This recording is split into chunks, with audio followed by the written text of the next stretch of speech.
Today we will be reading The Story of Bluebeard. This is a story contained in the book Bluebeard, authored by Pantomime Toy Books and published by Mcloughlin Brothers of New York in around the year 1890. Let's begin. The Story of Bluebeard. Many years ago, there lived a nobleman who possessed great wealth and had a fine castle surrounded by most beautiful gardens. But he had the misfortune to have a beard of such a curious colour that he was called Bluebeard. He lived very secluded and seldom had any company, for the neighbours had a dream of him, and it was reported that he had married several times, but no one knew what became of them. Near to Bluebeard's castle lived a gentleman and his two daughters, one of whom was very beautiful, and Bluebeard sent a polite invitation to them to pay him a visit. Wishing to see the house and gardens, which they had heard were very magnificent, the ladies accepted the offer and proceeded in a carriage to the castle. Bluebeard received his visitors with great politeness, and offering an arm to each of the young ladies, conducted them through all the apartments, and splendid as the interior of the castle was, the gardens and grounds were still more charming. Now one of these young ladies was called Fatima, and the other one was named Anne. Fatima, as I have told you, was much the more beautiful of the two sisters, and was loved and admired by everyone who knew her. The young cavaliers of the neighbourhood were all in love with her, and she might have taken her choice of a husband from the best people of the country. But Fatima, like many young women of the present day, was very fond of fine clothes and costly jewels, and had a great desire for luxury and magnificence. These things dazzled her mind, and when, after a time, Bluebeard began to pay her marked attention, she turned a deaf ear to the dreadful stories which were in circulation about the mysterious fate of his former wives, and became quite overcome with visions of wealth and enjoyment that would await her as the wife of the rich and powerful nobleman.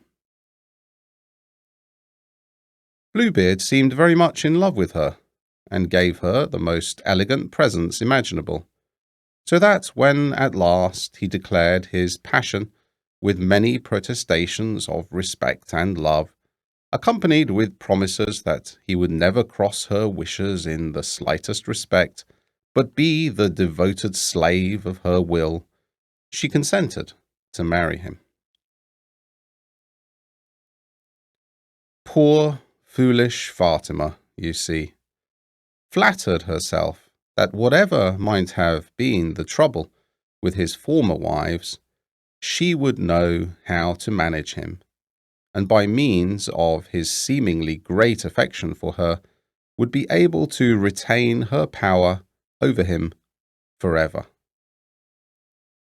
We shall see in the end how miserably she was deceived by these notions, and the heavy price she was obliged to pay for her vanity and love of display. Her father and all her relations and acquaintances tried to dissuade her from this ill-assorted marriage, but all in vain. The headstrong girl wasn't to be diverted from her purpose. Bluebeard, of course, was all attention to his affianced wife. He could not do too much for her. He visited her every day, and seemed as if he could not get enough of her society.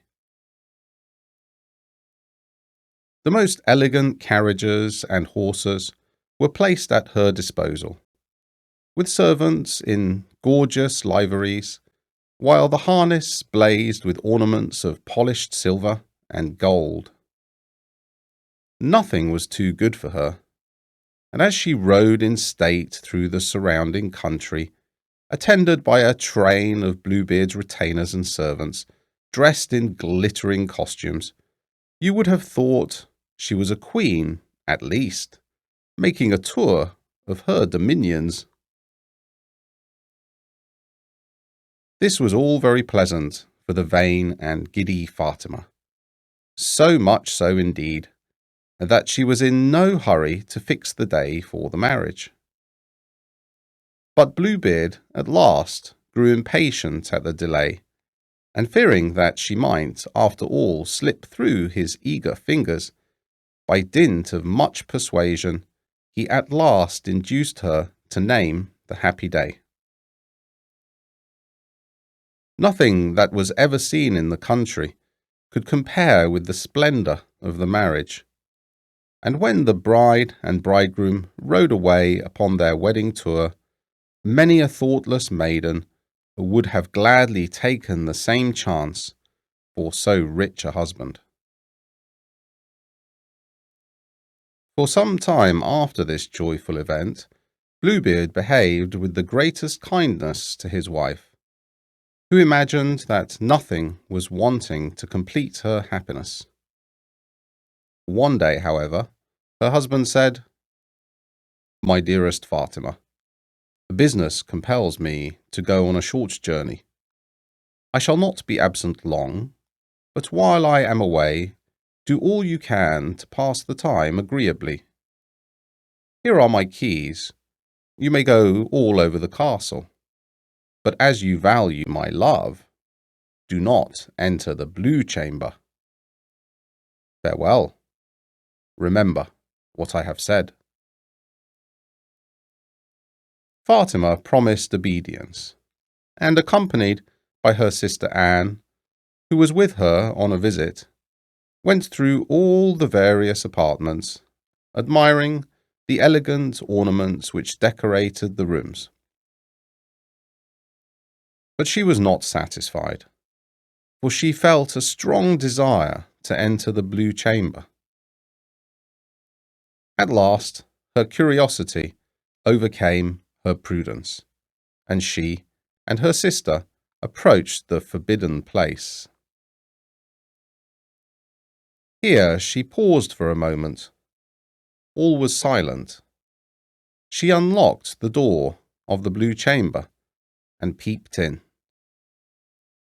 The room was gloomy, and the floor was stained with the blood of Bluebeard's wives, whose dead bodies she beheld hanging side by side, while their portraits decorated the walls. The sight was too horrible, and almost swooning, she dropped the key from her hand, which fell into a pool of blood. She picked up the key, and locking the door, hastened to her apartment. She tried to forget what she had seen, but, to her dismay, she perceived the key was stained with blood, which would not rub off. Horror-stricken at this strange thing, she fainted. Shortly after, Bluebeard returned and asked for the keys, but did not appear to notice Fatima's hesitation. At length, she handed them to him, and, after eyeing them attentively, he exclaimed, "Mighty well, madame. I see by the bloodstain on this little key that you have broken your promise and entered the blue chamber. Prepare to take your place among those you saw there."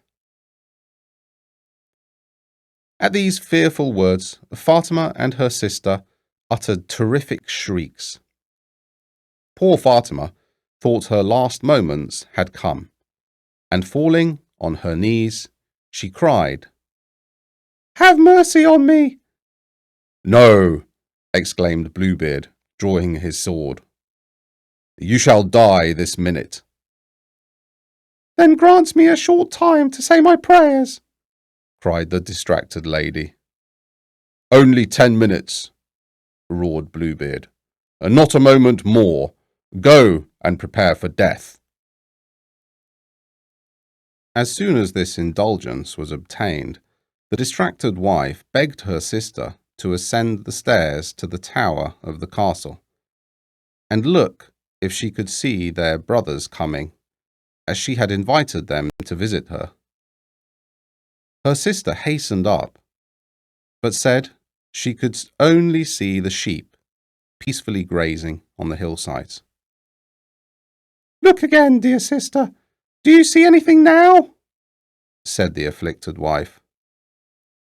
Alas, no, replied she. Only a small cloud of dust a long way off. Just then, Bluebeard called out that the time had expired, and that Fatima should die that moment. In despair, the terrified wife anxiously called again to her sister to look if anyone yet appeared in view. And now her sister said, I see 2 horsemen galloping toward the castle.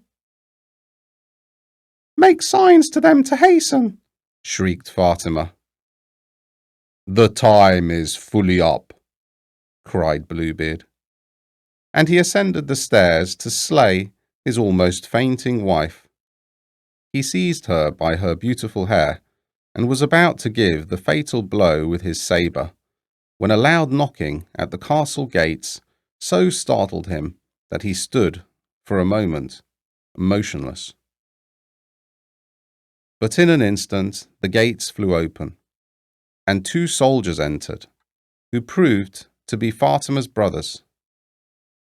Astonished at beholding their sister's perilous situation, they quickly drew their sabres and attacked Bluebeard, whom they soon laid mortally wounded at their feet. Sudden though the attack of these brave men was, it was not quicker than the awakened conscience of Bluebeard. All his deeds of blood presented themselves to his mind, and the image of every unhappy being whom he had destroyed appeared to his imagination. After a few convulsive struggles, he fell back and expired. As soon as Fatima recovered from her fright, she embraced her brothers and sincerely thanked them for her deliverance. Nor were they less thankful for the opportunity thus afforded them of saving their dear sister from the awful fate which, only a few minutes before, appeared inevitable.